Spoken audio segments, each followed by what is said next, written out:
Spare Parts by Jay Wilburn. The robots had been on their own so long that it was difficult to remember anything different from the past. Without programmers telling them exactly what to do, it was up to the robots of varying sizes, functionality, and abilities to decide what really needed doing. Let's say this was a messy prospect. Let's say process. All right, that's good. And I'm still. Oop! I dropped it 2 pages. Are you serious? All right, I'm gonna need to. I may need to resize the font. Oh, I got greedy. I tried to fly too close to the sun with that one extra sentence.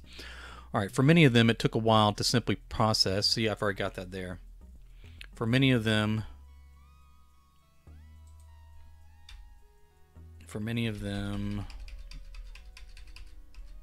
they couldn't grasp. They back to 2 pages. They were in charge. All right. They wandered the control rooms, cafeteria where human engineers used to eat, and the empty dorms where the various shifts of workers slept. All empty, all quiet, all on their own, with no one coming back to check up on them. Without regular maintenance, the smaller robots started experiencing problems. Circuits malfunctioned, rollers got gummed up with dirt that wasn't being cleaned regularly. Yeah, that's fine. That's not going to get me anywhere if I take that line out. Older robots suffered next. Parts ground down as lubricant dried and flaked. Larger motors burned out, and the hulking figures designed for lifting the heaviest things were rendered into metal statues. The robots started getting concerned. Many people are unaware how anxious robots can be. All right. I think I can take this sentence out. I don't think it adds anything. It's a little too cute for its own good. So that gets us back to 1 page. The robots started getting concerned. I think that line stands powerful by itself in its simplicity.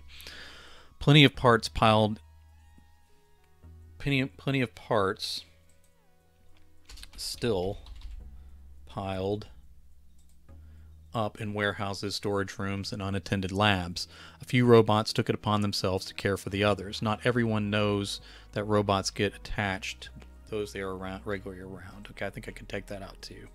A little bit too meta, and taking out the earlier one makes that sort of running gag not really all that significant. She took a particular interest in the spare parts. She had many jobs before they were all on their own, but soon her time was filled with repairs. Spare parts became her life, even though she functioned quite well on her own at the time. There was a lot to keep up with. Everything was getting older, everything breaking down, and more things were forgotten every day. Okay, I've done every a bunch of times, so let me change this to each, just to give it a different feel in the rhythm there. All right. She even built a couple robots on her own. Over time, she made improvements to them and built them up into larger and better equipped machines.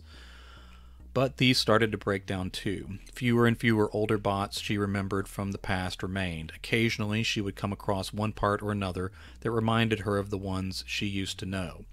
She would pause to remember, but then get back to work because there, wrong kind of there, no typo makes me feel dumber than the wrong homophone. If I leave the wrong homophone in a story, it upsets me for the rest of my life.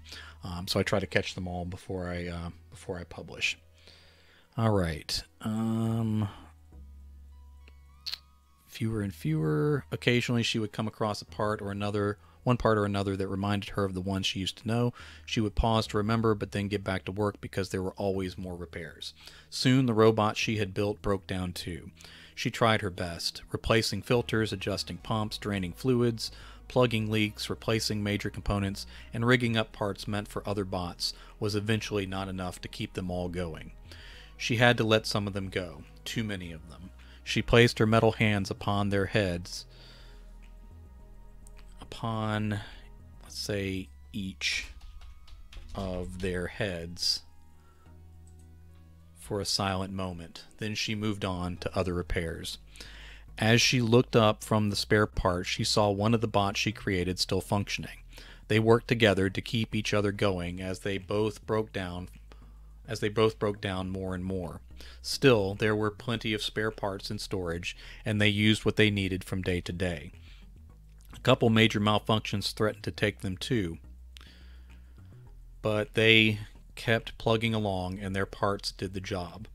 As fewer and fewer robots were left to repair, they took time to rest and keep each other company. Sometimes they spoke about the past, tried to make sense. Let's say, I'll change that to the ing. Trying to make sense of it all. Other times they sat quietly, reading, watching the sunlight outside, or finding something to laugh about. They knew they'd break down eventually, but they were still running for now, and they made the most of it. All right, so that is Spare Parts. Again, I'm writing that story for my mother for Mother's Day.